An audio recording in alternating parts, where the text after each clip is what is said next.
Hello, ഇന്ന് ഞാൻ ഭയങ്കര പരിപാടിയിലായിരുന്നു കേട്ടോ. ഇന്ന് ഞാൻ അവലോസ് വറക്കുക എന്ന് പറഞ്ഞാൽ ഞാനിത് കുറച്ച് ഇളക്കിയൊക്കെ കഴിഞ്ഞപ്പോഴാട്ടോ നിങ്ങളെ കാണിക്കുന്നത്. കാരണം എന്താ വെച്ച് കഴിഞ്ഞാൽ കുറച്ചായിട്ട് കാണിക്കാൻ നോക്കാം. അതുകൊണ്ടാണ് ഇത് ഞാൻ കുറച്ച് ഒരു 10-15 മിനിറ്റ് കുഴച്ച് വയ്ക്കുന്നത്. എങ്ങനെയാണെന്ന് ചോദിച്ചാൽ എല്ലാവർക്കും അറിയാമായിരിക്കും. ഈ പുട്ട് കുഴക്കുന്നേക്കാൾ ഇച്ചിരി കൂടുതൽ കുഴവ് വേണേ. എന്നിട്ട് ഇച്ചിരി ജീരകവും, ഞാൻ തേങ്ങയൊന്നും ഒത്തിരി ഇടിയല്ല, ശകലം ഉപ്പും മതി കേട്ടോ.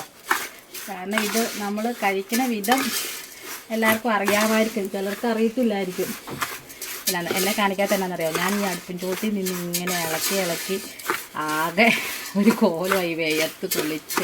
അപ്പം നമ്മൾ എന്നെ കാണിക്കേണ്ട, ഞാനിത് ഇളക്കുന്ന മാത്രം കാണിച്ചാൽ മതി എന്ന് പറഞ്ഞു.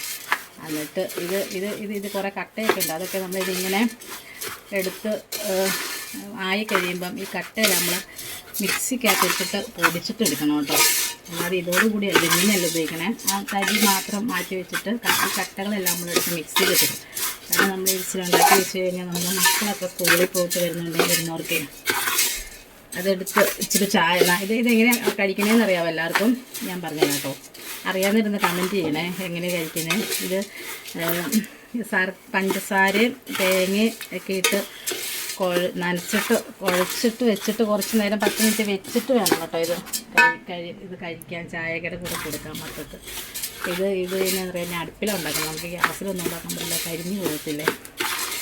ഇത് 3/4 ഭാഗമായി, ഇനി കുറച്ചും കൂടി ഉണ്ട്. അതും കൂടെ കഴിഞ്ഞ് ഇത് ഭാഗമായി കഴിഞ്ഞിട്ട് വരുമ്പോൾ ബാക്കി കാണിച്ചു തരാം കേട്ടോ. കാരണം ഇതിങ്ങനെ ഇളക്കിക്കൊണ്ടിരിക്കേണ്ട കുറേ നേരമായില്ല. അടുപ്പിൻ ചോടല്ലേ, എൻ്റെ ആകെ വശമായി മടുത്ത്. ഇത് 1 മണിക്കൂറായി ഇളക്കാൻ തുടങ്ങിയിട്ട്. ഇത് ആയി കഴിയുമ്പോൾ കാണിക്കാം കേട്ടോ.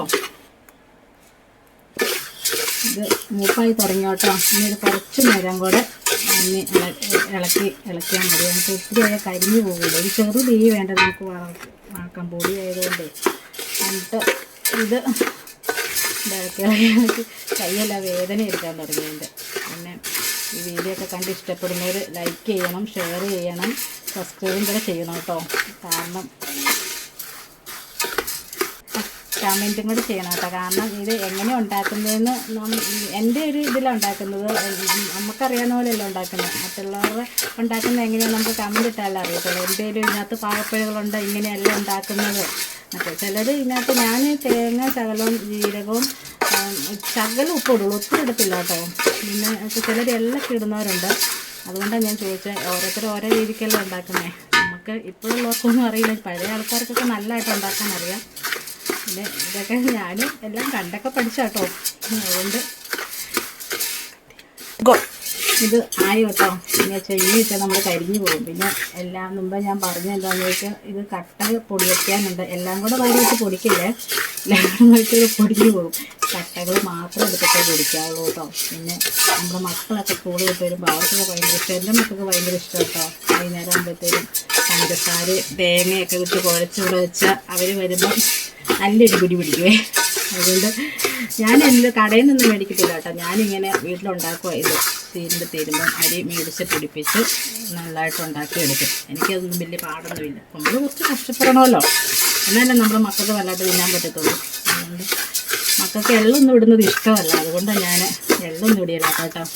പിന്നെ അതിൻ്റെ പാകം കേട്ടോ. ഇനി വെച്ചാൽ നമ്മളിത് കരിഞ്ഞു പോകും. അതുകൊണ്ട് വീഡിയോ എല്ലാവർക്കും ഇഷ്ടപ്പെട്ടെങ്കിൽ ലൈക്ക് ചെയ്യണം, ഷെയർ ചെയ്യണം, കമൻറ്റ് ഇടണം, സബ്സ്ക്രൈബ് ചെയ്യണം കേട്ടോ. ഇനി അടുത്ത വീഡിയോ ആയിട്ട് വരാം. ഓക്കെ.